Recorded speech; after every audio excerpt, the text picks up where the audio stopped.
యేసుక్రీస్తు నామములో మీ అందరికీ శుభములు కలుగునుగాక. ఈరోజు వాక్య ప్రక్షాళన హగ్గయి గ్రంథము 2వ అధ్యాయము 4వ వచనము. ధైర్యము తెచ్చుకొమ్ము, నేను మీకు తోడుగా ఉన్నాను. అయితే ప్రియమైన సహోదరుడా, సహోదరి,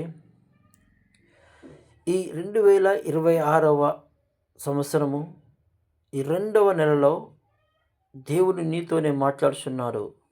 ఏంటంటే, నువ్వు ఏ విషయంలో అయితే పడిపోయి ఉన్నావో, ఏ విషయంలో నువ్వు భయపడుతూ ఉన్నావో, ఏ విషయంలో అయితే నేను ఇది చేయలేను అని వెనుకపోయి ఉన్నావో, అయితే దేవుడు నీతోనే మాట్లాడుచున్న, నీకు ఒక ధైర్యంగా ఉండడానికి మాట్లాడుతున్న మాట ఏంటంటే, ధైర్యం తెచ్చుకొమ్ము, నేను మీకు తోడుగా ఉన్నాను, నేను నిన్ను విడువను, ఎడబాయను, ముదిమి వచ్చే వరకు నేను నిన్ను ఎత్తుకుంటాను.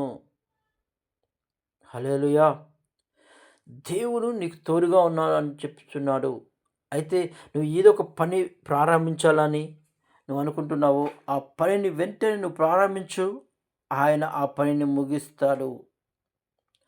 నువ్వు ప్రారంభించాలనుకున్న ఆ పని ఆయన చిత్తంలో ఉన్నది. ఎందుకంటే నువ్వు ఆయన బిడ్డవు. ఆమేన్.